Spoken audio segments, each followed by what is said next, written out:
wasn't easy because on the surface, Bob Kraft and Ron Howard appear to come from sort of different points, but actually, when you look at some of the themes or the commonalities, it's quite interesting. I think, firstly, the importance of individuals, key individuals. In the case of Bob Kraft, his coach, Belichick, who has been with him since 2000, the year 2000, was a coach that on the surface appeared to come from a record with Cleveland, I think it was, a losing record, but has had a stunningly successful run with the Patriots for now, for 17 years, 5 Super Bowls, and a number of other accolades. And then, of course, Tom Brady, the probably the best quarterback in all history, again, been with him for 20 years, and was the 199th pick in the 6th round of the draft. And then you have Ron, who has had this amazingly successful creative relationship with Brian Grazer, with Imagine, which was a company that was effectively started, I think, in 1981 and then 1986. So Imagine Entertainment, we are an investor in Imagine, and so that was one element, so the importance of people. Second element was never accept defeat.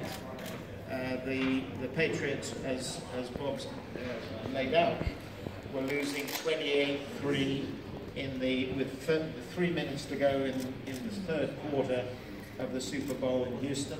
The largest losing deficit in the second half was 10 points historically. They were down 28-3, so 25 points. And never say die, and the importance of that. And then juxtaposing that with Ron Howard's description of Apollo 13, which he said to me was his favorite film, said to everybody it was his favorite film.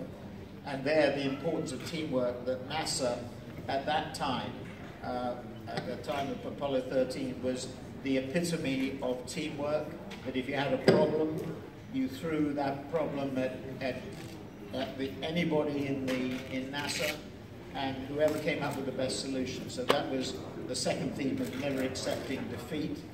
There was a little bit of a political theme there about President Trump and President Obama. You had, obviously, Bob Kraft, a close friend of President Trump, and Ron Howard, a close friend and supporter of President Obama. And then I guess the other element that we managed to cover in not too brief a time was the technology part, that both sports and entertainment are going through, I'm going to use the word violent technological change. If you look at the entertainment industry, you look at the participants, whether it be Amazon, whether it be Netflix, whether increasingly it will be Google and Facebook, whether it will be other players, Apple, that have become developers and producers of content, short form, long form, and that Ron sees this as being an opportunity, not a threat, because there's such a variety of platforms, screens, approaches, editorial approaches that gives it. So that was one thing, and then you juxtapose that with the NFL, remembering that Bob Kraft has a big packaging, print, forest products company, one of the biggest private companies, I think it's the second largest private company in America, employs about 10,000 people. It's one of the biggest exporters in the United States, and he sees the technological change and the impact on that on his NFL franchise, and he has a soccer franchise as well. The importance of streaming rights, over the top. You heard what he said about the importance of over the top, that this is, you know, a bit of apple pie motherhood. When Havas in London, without actually Havas Centre knowing that was going on apparently, boycotted YouTube, I don't think that is the right way to go. And the same thing, I don't think a boycott of FAN is necessarily the right way. And the reason I say that is we know that our people, I can't speak for Publicis people, but we know that our people enjoy this and are proud if they win an award and they go on stage tomorrow night or whenever and get a gold lion, a silver, a bronze, even a short list, you know, or titanium or whatever it is, if they win, they're very proud of it. It's being judged by your peers as being successful. Similarly, clients like it. I would say even love it. A number of clients this week have said to me, you know, we've won this, we've won that, we've won the other, or we'd like to win more, or we've done very well, whatever it is. So by boycotting it, what you're doing is destroying that, and I think that's wrong. What we have to do, and I think there are steps, I don't know whether the organisers have issued the press release or not, but you'll see a press release, either has been or surely, that they're going to look at how Cannes is run, organised, and I think we'll be asked for our opinions. Clients will be asked for their opinions, we'll be asked for our opinions, and I think that's a good move by the organisers, and they're to be applauded for it, because at least, you know, 90% of this is recognising that you've got a problem, and there is a problem, and it has to change. I think it's a great festival. I think celebrating creativity for our people and for our clients is fundamentally important. I have to say that I'm not sure that Cannes is the right place. Cannes in June is not necessarily the right place for it to be.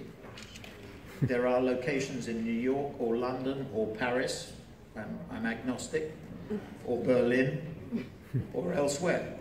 But I think it can be done differently, and I think it can be done better.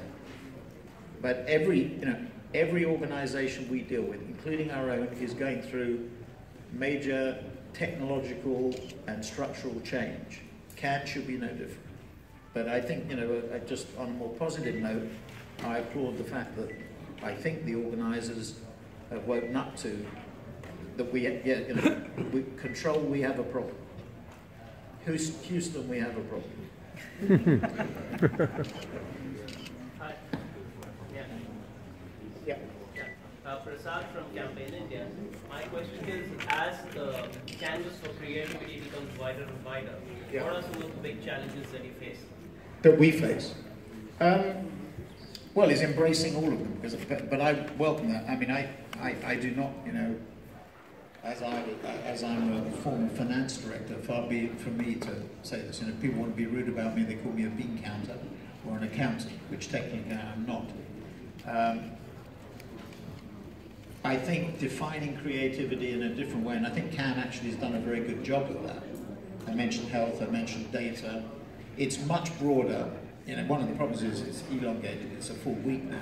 It really starts, you know, last Friday, last Saturday, and goes on for a full week. And you see people leaving, you know, on a Thursday, and fewer people here on a Friday, and Saturday should be, you know, the Oscar night, if you like. But I welcome that definition. Now, for us, it means we're defining it in a much different way. So this week, you know, we do NFL Game Pass through Burin Sports.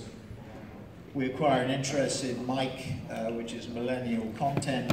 You know, we participate in this refunding or funding of Vice.com.